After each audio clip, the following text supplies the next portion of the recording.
Nikita Khrushchev would become the leader of the Soviet Union in 1953, emerging as the victor of an internal power struggle between the Stalinists and the more moderate branches of the party that unfolded following Stalin's death.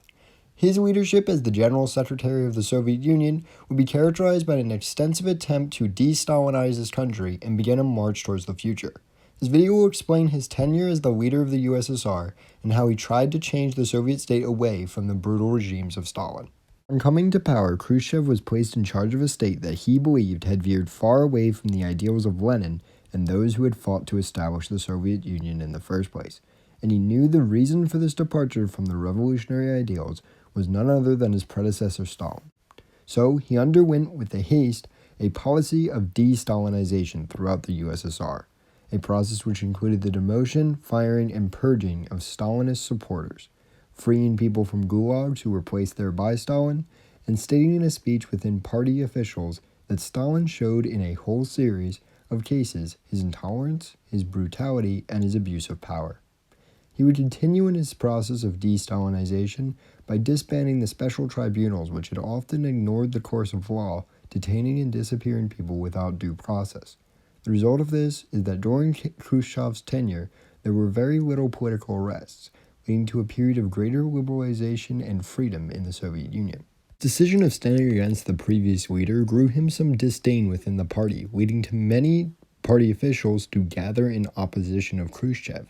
However, Khrushchev knew how to maintain power, using his strong connections with the military in Zhukov to retain control despite the Stalinist objections. His policies of de-Stalinization had caused a growth of increasingly liberal ideals across Eastern Europe, as can be displayed in the Polish October and the Hungarian Revolution of 1956.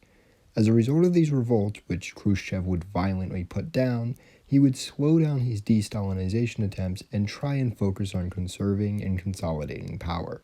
Aside from de-Stalinization, he would also attempt some other political reforms in his state, chiefly a harsh anti-religious campaign that would include the mass closing of churches.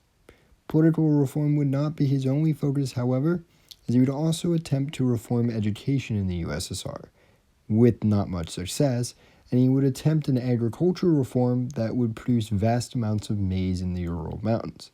This attempt would also be unsuccessful, and these two things would undermine his popularity within the party even more. His foreign policy decisions are something that's a little bit more known in the West. Khrushchev largely believed that the Cold War was a mistake on the hands of Stalin, and that it would ultimately lead to a giant war which the Soviet Union could not sustain. So he believed that the focus of expanding communism should be really on the Third World rather than on the West.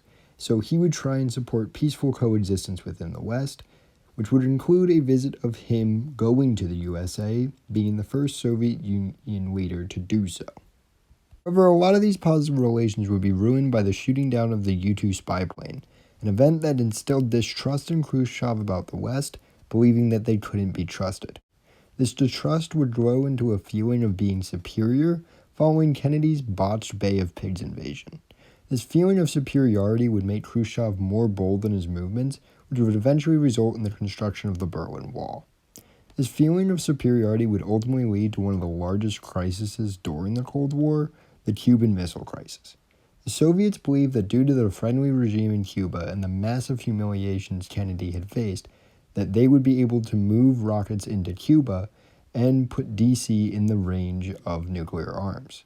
However, the extremely high tensions in the USA and their increasing pressure on the Soviets to pull out the missiles outmatched Khrushchev's play, diminishing the feeling of superiority to the point where eventually the Soviets would fold and pull the missiles out. The removal of the missiles was a negotiated agreement which would see the USA promise not to invade Cuba. However, to the eyes of the world, it was largely a Soviet defeat.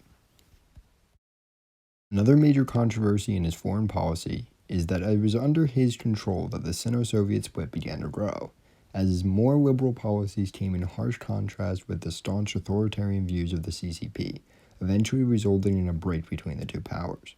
These series of political blunders ultimately proved to be too much for the party, and eventually they dismissed him from his leadership, sent him off to retirement, and replaced him with the more conservative Brezhnev.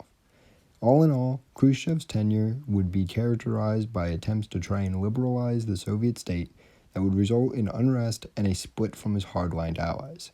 However, his actions focused on trying to improve the lives of his civilians and to follow closer to what he thought was the proper ideals for which the party he follows.